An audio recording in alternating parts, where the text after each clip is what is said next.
You're listening to Big World Network.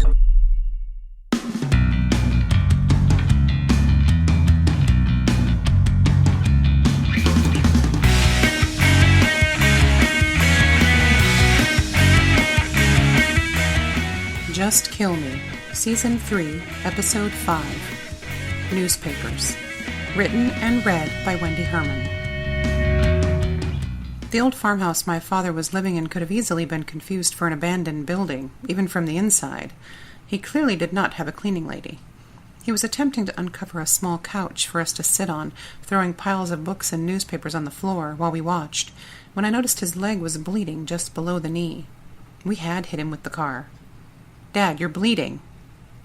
He stopped what he was doing and looked down at his leg. "Ah, just a scratch." He picked up one last pile and then motioned for us to sit. Then he sat across from us, perched on the corner of the coffee table. At least I think there was a coffee table under all those newspapers. I looked around the room at the sheer unlivable conditions and thought of that TV show, Hoarders. My father has gone crazy, I thought. "Don't give me that look, young lady," he scolded me, pointing a finger in my direction. "What look?" He laughed, but not because he was happy about something. "Ha! Your mother used to give me that same look. You think I've lost my mind." "Dad, what the hell are you doing here?" He looked down at the floor for a second, as if contemplating whether or not to tell me the truth. I hoped I would be able to tell the truth from a lie. "I was hiding, but if you found me, I guess I need to reconsider relocating." "Why?" Ty asked him, leaning forward on the tiny couch. "What are you hiding from?" My father squinted at him. "Who the hell are you, then? You're not my daughter's husband, I know that." Ty stammered for a second, so I stepped in. "How do you know he's not my husband?" "I was at your wedding, darlin'." "No, you weren't." He ignored my response, studying Ty's face intently. "My God, you were the boyfriend?" He studied Ty's eyes even harder for a second. "Yes, you were. Your face is the same, just older." Ty and I looked at each other and he smirked at me, revealing that dimple. I must have let a quick, dreamy look escape because my father noticed. "Oh, so you two are together now. Where's Travis, then?" "Trevor," I corrected him. "Whatever," he said rather insensitively. Not that I cared if he got my husband's name wrong, but my own father should know the name of the man I'd spent the past 20 years with. It was the principle of the thing, so now I was annoyed with him. "Dad, we have some questions," I started, but he interrupted me. Yeah, figured you'd come looking for answers sooner or later. Hoped I'd be dead by then, but..." He chuckled. "We know about the brain implants," Ty blurted out. I loved that he had gotten right to the point. I put my hand on Ty's knee and nodded at my father. We expected him to start confessing right then and there, but... "Congratulations." He just stared at us for a moment. "So what's your question?" "Dad, tell us what role you played in all of this. We know you had something to do with Ty and me being turned into government super soldiers. We just want to know what happened back in March of '91. He sighed then and seemed to be having trouble looking at us. He stood up and started to go through a nearby stack of newspapers, like he'd forgotten we were there. He was mumbling to himself. I thought he really had gone over the edge, until he pulled a paper out of the middle of the pile and handed it to Ty. Ty took it, but gave my father a confused look, to which he responded by gesturing for us to look at the paper. We glanced down and realized fairly quickly that this was no ordinary newspaper. The name at the top was the first clue. It said, "The McKenna Memories." As I scanned the front page, 2 words jumped out at me from the middle of the mass of words. Winkle Labs. It was written as if it were a newspaper article. The author was listed as The Old Man, but it was essentially the story of how my father first became affiliated with Winkle Labs. My eyes went to the top right corner, searching for a time frame. It was dated November 4th, 1989. I looked up at my dad incredulously. "What is this?"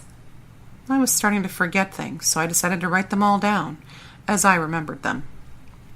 Ty and I glanced around at the hundreds of newspapers, piled up all over the room. It hit Ty first. "You mean all these newspapers are your memoirs?" "Yep." I was still very confused.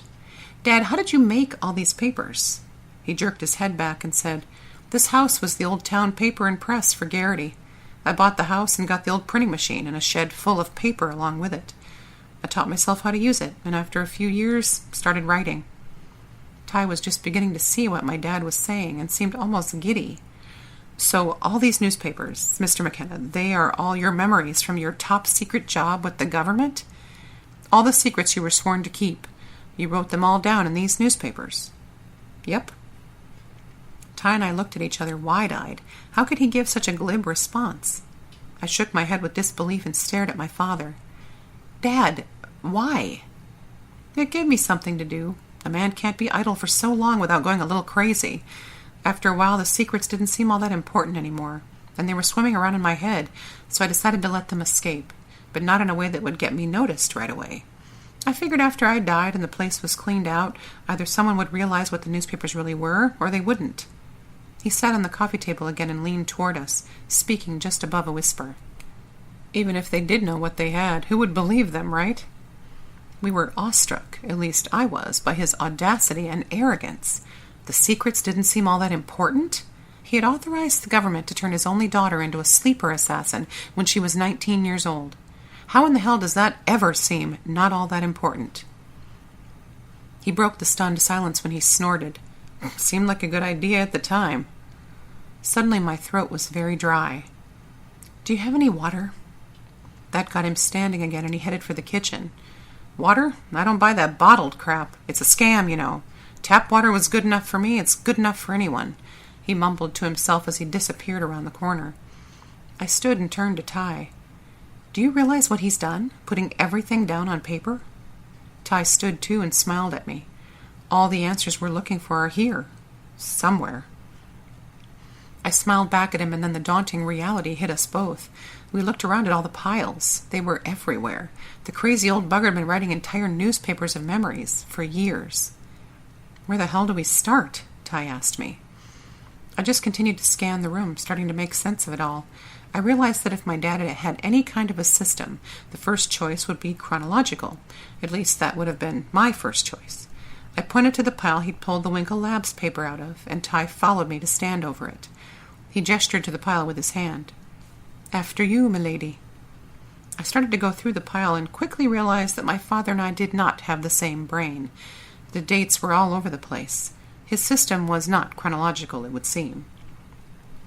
Between the papers were some old photos. One that caught my eye was a small black and white of a beautiful young woman holding a small child.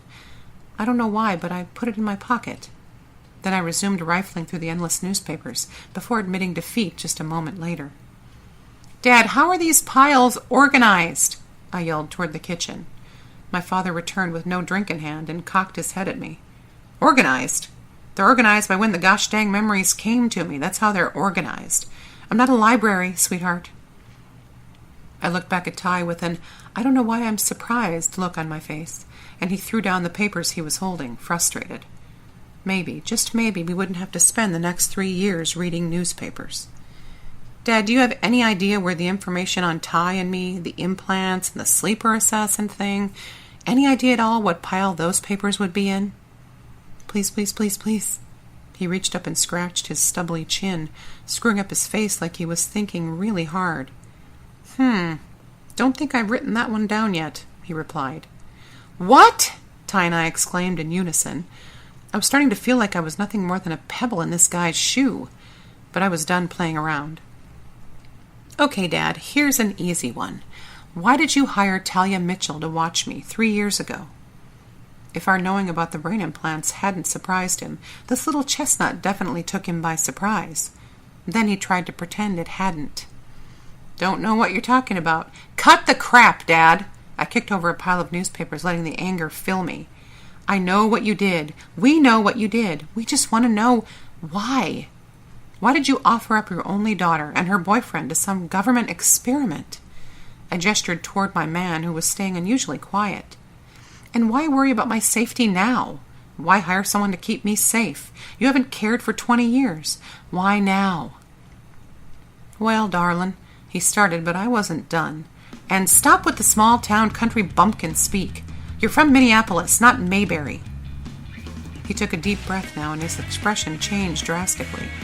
It was like watching Mr. Hyde turn back into Dr. Jekyll right before our eyes. Freya. Finally, my father had emerged after an eternity of pretending he was someone else. Sit down, both of you. I'll tell you everything you want to know.